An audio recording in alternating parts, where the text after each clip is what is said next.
حضرت غوث پاک رضی اللہ تعالیٰ عنہ کہ آپ کے استاذ حضرت ابو البرکات غوث پاک رضی اللہ تعالیٰ عنہ کے محدث استاذ ہیں، ان سے روایت کرتے ہوئے فرماتے ہیں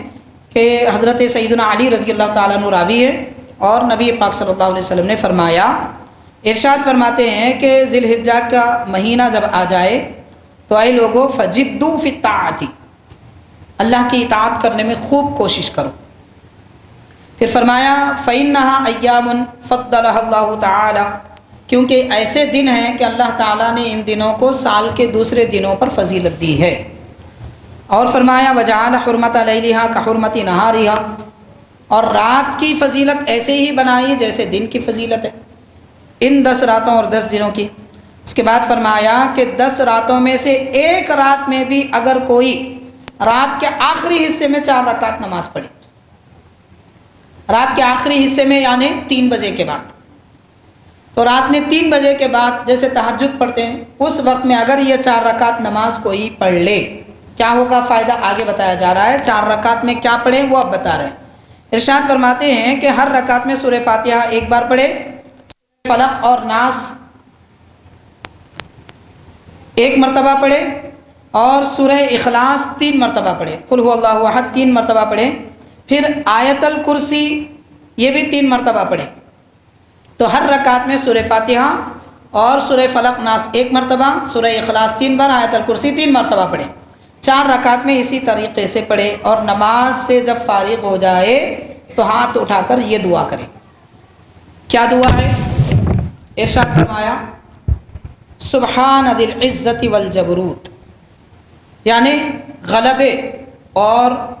شان و عظمت والے پروردگار کے لیے پاکی ہے۔ سبحان ذی القدرت والملکوت، سبحان الحی الذی لا یموت، لا الہ الا هو یحیی و یمیت وہو حی لا یموت، سبحان اللہ رب العباد والبلاد، والحمد للہ کثیرا طیبا مبارکا علی کل حال، اللہ اکبر کبیرا، ربنا جل جلالہ وقدرتہ بکل مکان۔ یہ دعا پڑھے یہ 4 رکعت ادا کرنے کے بعد تو کیا ہوگا؟ ارشاد فرماتے ہیں کعبہ شریف کا حج کرنے والے کو جو ثواب ملتا ہے یہ 4 رکعت ذی الحجہ کی راتوں میں ادا کرنے والے کو، رات کے آخری وقت میں پڑھنے والے کو ملتا ہے، اور نبی پاک صلی اللہ علیہ وسلم کے روضہ مبارک کی زیارت کرنے کا ثواب ملتا ہے، اور اللہ کی راہ میں خود کو قربان کرنے کا بھی ثواب ملتا ہے۔ اور اس دعا کے بعد، اس نماز کے بعد بندہ اللہ تعالیٰ سے جو مانگے گا اللہ تعالیٰ اسے عطا فرماتا ہے۔ اسے چاہیے کہ اگر ایک رات میں پڑھے تو یہ ثواب ہے، ذی الحجہ کی ہر رات میں پڑھے یعنی 10 راتوں میں پڑھے، تو ارشاد فرمایا ذی الحجہ کے 10 دنوں کے 10 راتوں میں پڑھے تو اللہ تعالیٰ اسے فردوس اعلیٰ میں اتارے گا، یعنی جنت الفردوس میں سب سے اعلیٰ مقام جو ہے وہاں پر اسے اتارے گا، مطلب مقام عطا فرمائے گا۔ یہ فضیلت اس کو عطا فرمائی، ساتھ میں یہ بھی فرمایا ہر اس کی خطا مٹا دے گا، ہر غلطی اس آدمی کی مٹا دے گا اللہ تعالیٰ، اور یہ بھی فرمائے گا کہ اے بندے تجھے بخش دیا گیا ہے، اب تو نئے طریقے سے عمل کر،